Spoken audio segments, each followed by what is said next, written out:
अस्सलाम वालेकुम।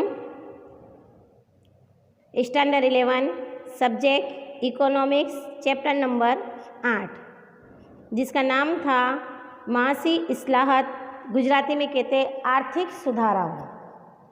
तो गए पीरियड में हमने क्या देखा था कि प्रत्यक्ष विदेशी मूडी रोकाण के बारे में मैंने आपको बताया। इसके अलावा विदेशी संस्थाकीय मूडी रोकाण यानी कि गैर मुल्की इदारे की सरमायाकारी बताई थी और उसकी किस्में थी। ये किसकी? गैर मुल्की सरमायाकारी की किस्में मैंने आपको दो बताई थी कि गैर मुल्की तंजीमें, इदारा भी कह सकते और तंजीम भी कह सकते। तो गैर मुल्की इदारे की सरमायाकारी और दूसरा हमारा था बराए रास्त गैर मुल्की सरमायाकारी। ये मैंने आपको 2 पॉइंट समझाए थे। इसके बाद मैंने आपको बताया था कि हम पीरियड में देखेंगे कि प्रत्यक्ष विदेशी मूडी रोकाणों स्वरूप। तो आज हम यही देखेंगे कि बराए रास्त गैर मुल्की सरमायाकारी की शक्लें यानी कि प्रत्यक्ष विदेशी मूडी रोकाणों स्वरूप। इससे पहले मैंने आपको 2 बातें बता चुकी हूँ कि गैर मुल्की सरमायाकारी की कितने रीत से हम समझ सकते हैं, जिसको 2 रीत से समझ सकते। तो पहली बात थी वो थी गैर मुल्की इदारे की सरमायाकारी और दूसरा था कि बराए रास्त गैर मुल्की सरमायाकारी। अब हम बराए रास्त गैर मुल्की सरमायाकारी की शक्ल के बारे में जानेंगे। तो भारत में गैर मुल्की अफराद के जो सरमाया इदारा के ज़रिए जो सीधा जो सरमायाकारी रोकी जाती है उसकी शक्ल के बारे में आज हम जानेंगे। तो इसके 4 पॉइंट है। सबसे पहले है कि ये जो इदारा है, ये इदारा जो होता है सरमायाकारी की शक्ल में तो सीधा होता ही है, लेकिन सीधा होने के साथ साथ होने की वजह से इसमें ज़्यादा सरमायाकारी की जाती है। इसके अलावा नंबर 2 है कि मशीनें, खाम माल दौलत की शक्लों में होती है। कब होती है? कि प्रत्यक्ष विदेशी मूडी रोकाण की ये शक्लें हैं। नंबर 3 मुल्क में नई टेक्नोलॉजी की शक्लों में होती है और इससे काम की सखाफत भी पैदा होती है। अब इसके अलावा हम अगर देखेंगे तो इसको हम ये बता सकते हैं, सवाल का जवाब इसका हम दे सकते हैं कि अगर आवे कि प्रत्यक्ष विदेशी मूडी रोकाणो अर्थ आपी तेनो स्वरूप जणाओ।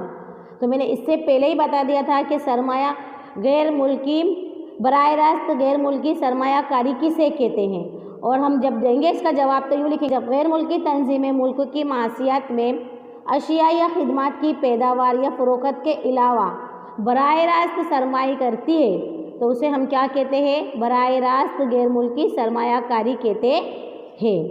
अब इसके अंदर मैंने आपको 4 पॉइंट बताए थे। ये 4 पॉइंट के अलावा भी हम अपनी ज़बान में लिख सकते कि गैर मुल्की तंजीमें सरमायाकारी अशिया या खिदमात की पैदावार में या कारोबार चलाने में जो सरमायाकारी की बजाय मुल्क की ज़रूरी बाज़ार या फिर सरमाया बाज़ार में शेयर है उसको क्या करती है? ये सरमायाकारी करती है। और गैर मुल्की सरमायाकारी में मुल्क अशिया या खिदमात की पैदावार में हिस्सा लेकर अपनी सनतों से उससे क्या करती है? जोड़ती है और तरक्की करवाती है। गैर मुल्की सरमायाकारी की सूरत के अंदर बराह रास्त सरमाया जो कारी है ये कई टेक्नोलॉजी की सूरत में होती है। औजार, टेक्नोलॉजी, खाम माल या दौलत की सूरत में भी ये ज़्यादा बरकरार रहती है। और बराह रास्त सरमायाकारी होने की वजह से हुकूमत को दीगर मुल्कों से कर्ज लेना नहीं पड़ता और वो सही काम करने की तहजीब पैदा करती है। ये इसका तुम्हारा जवाब हो सकता है। और अगर नहीं याद हो तो मैंने 4 पॉइंट बताए, ये 4 पॉइंट भी हम याद कर सकते हैं। अब इसके बाद देखेंगे कि भारत की विदेशी व्यापार नीति। तो भारत में गैर मुल्की तिजारती पॉलिसी, जिसको हम उर्दू में कहेंगे और गुजराती में कहेंगे कि भारत में विदेशी व्यापार नीति, यानी कि भारत के अंदर जो गैर मुल्क है वो जो तिजारत करते हैं उनकी पॉलिसी क्या है। तो भारत गैर मुल्क की जो तिजारती पॉलिसी है वो हमेशा उसके मुताबिक, भारत के मुताबिक हमेशा उसको किसी न किसी मसले का सामना करना ही पड़ता है।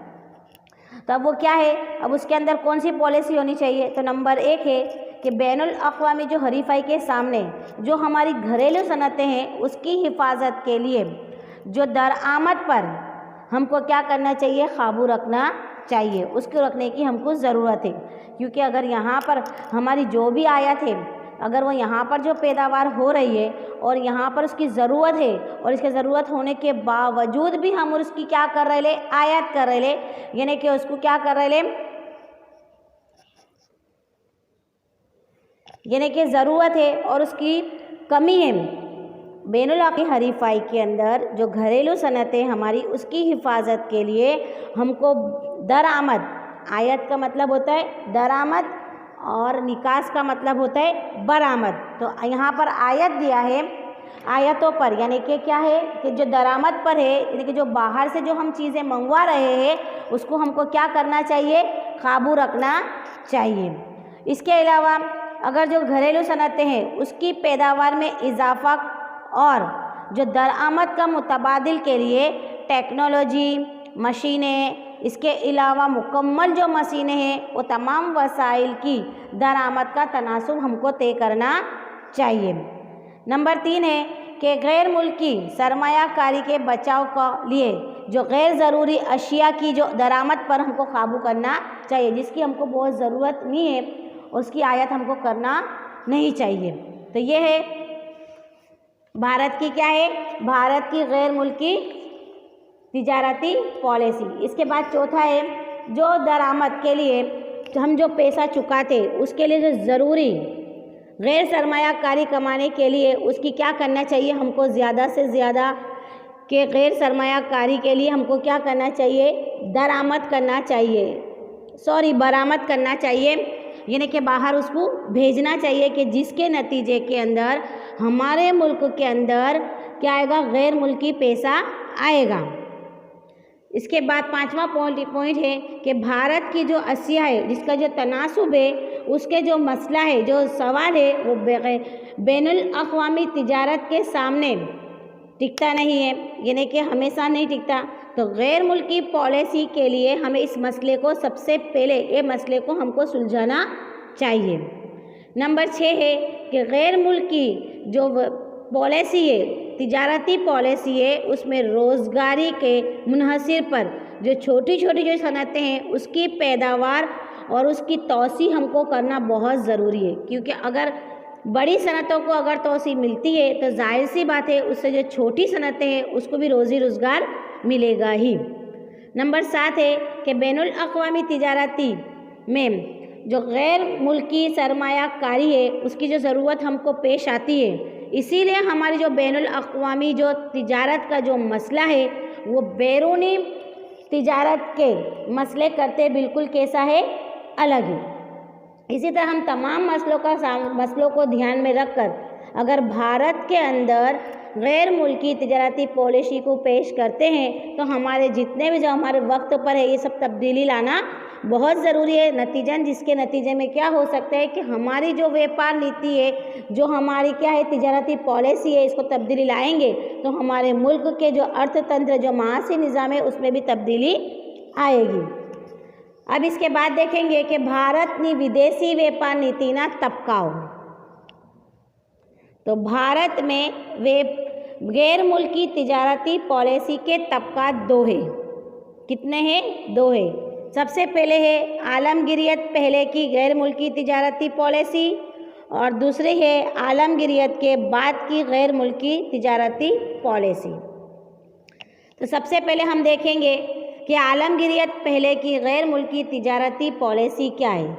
तो आज़ादी के बाद शुरुआत के सालों में हमारा जो माशी जो निज़ाम है, जो रियासती जो ढांचा है, उसकी क्या करती थी, गोठमानी, यानी कि उसको बराबर करा था, जिससे देश और गैर मुल्की हुकूमत को आज़ाद होते ही हमारा जो गैर मुल्की अशिया है, जो गैर मुल्की अशिया थी, जिससे हम क्या करते थे, गैर मुल्की व्यापार, विदेश यानी कि विदेशी व्यापार, इसके अलावा गैर मुल्की कंपनियों के सामने जो हमने विरोध किया था, उसके समय उसके दरमियान के अंदर, उस अरसे के अंदर हमको क्या करना था, उसके ऊपर जो उसकी दरामद थी उसको काबू करना था और देश की जो बाहर भेजने की थी वो क्या करनी थी, हमको खूब उसकी तरह बहुत ही कम करना था, यानी कि जो भी माल सामान जो बाहर जाता था उसके ऊपर काबू रखना था, जिसको हम गुजराती में कहेंगे निकास।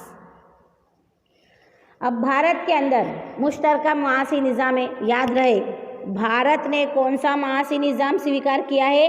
तो भारत ने मिश्र अर्थतंत्र स्वीकार કર્યું છે। भारत ने मुश्तरका महासी निज़ाम को कबूल किया है। ये सवाल खाली जगह में MCQs में आ सकता है कि भारत ने खाली जगह अर्थतंत्र स्वीकार કર્યું છે, तो मिश्र। तो भारत ने मुश्तरका महासी निज़ाम स्वीकार करने के कबूल किया है और उसके मंसूबे के ज़रिए उसकी तोसी के लिए जो उसने मंसूबा अपनाया है वो बड़े कायदे के अंदर सनतों की जो इदारा है, जो सनतों का जो इदारा है, उसकी बुनियाद को ज़रूरी जो सनतों की विकास के लिए ज़्यादा कायदे की उसने क्या किए? आयत किए। आयत का मतलब क्या है? उसको वहाँ से क्या किया? दरामद।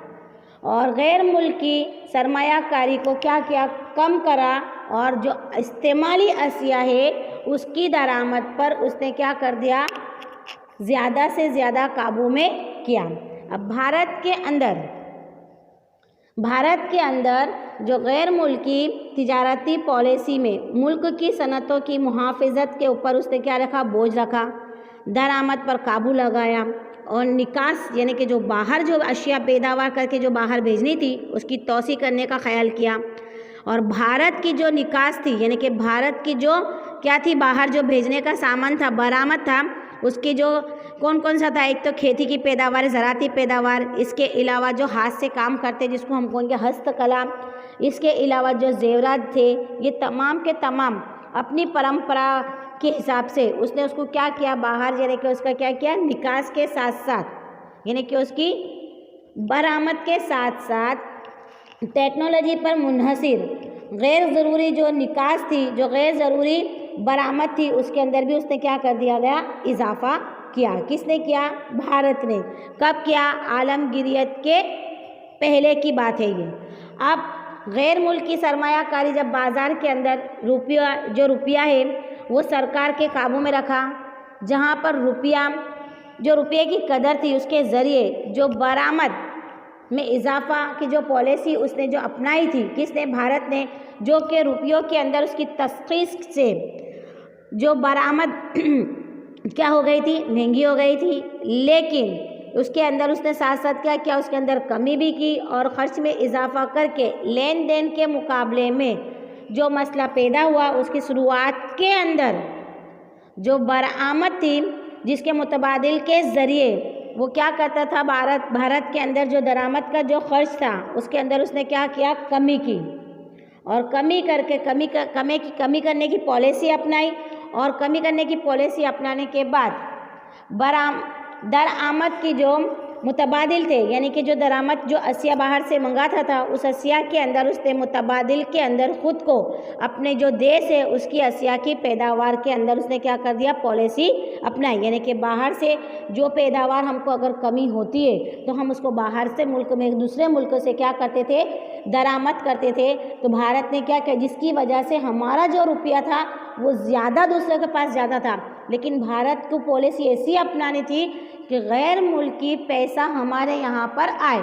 तो इसने क्या किया कि हमारे यहाँ पर जो पैदावार थी वो पैदावार में इजाफा किया और इजाफा करने के बाद हमारी ज़रूरत के मुताबिक जो अशिया रहती थी उसको रखता था और इससे जो इजाफे की जो अशिया जो पैदावार होती थी ये इसकी क्या करता था? बाहर निकास करता था और नतीजन जो बाहर से हुंदिया यानी कि जो गैर सरमायाकारी है वो हमारे देश में आता था।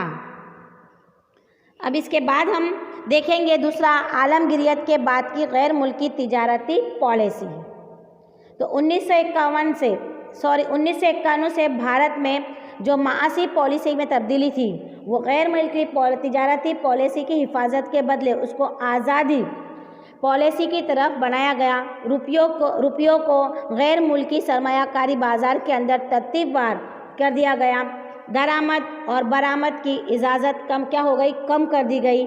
सिर्फ ऑयल, मादनी तेल, कीमियावी जैसी आयातों पर उसने अंकुश रखा।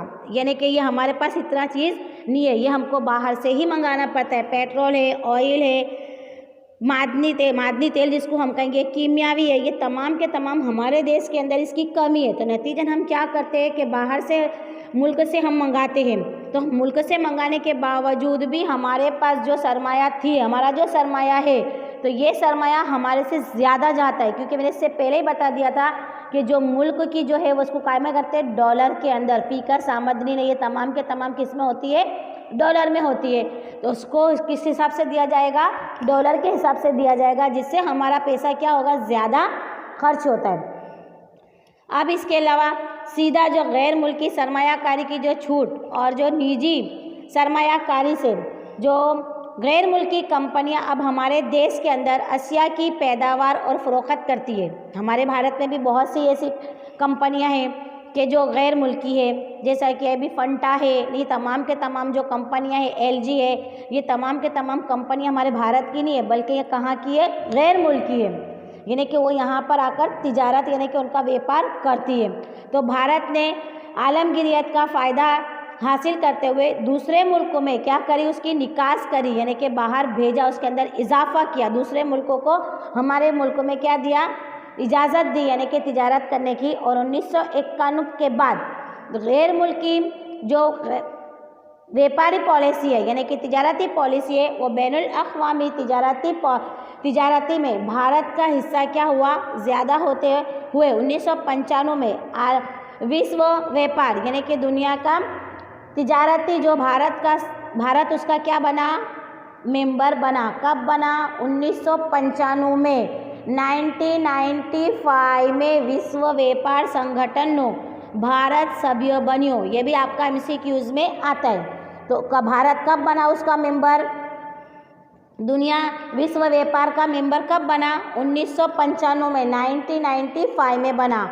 और उसकी राह के मुताबिक यानी कि उसके मार्गदर्शन के मुताबिक भारत ने जो कायदा, जो उसूल को क्या किया, बदलाव लाया, और जिससे ज़राती पैदावार की दरामद और बरामद के लिए उसने उसूल और सरमायाकारी के अंदर उसूल वगैरह उसने बनाए। अब इसके बाद हम जो देखेंगे आर्थिक सुधाराओं मूल्यांकन, ये नेक्स्ट पीरियड में देखेंगे। पर याद रहे कि भारत विश्व व्यापार संगठन क्यारे बनियो, 1995, 1995। इसके बाद हम इसके अलावा भी मैंने आपको बताया था एक दूसरा सवाल भी, वो भी आपको याद करना है, MCQs इसकी आती है।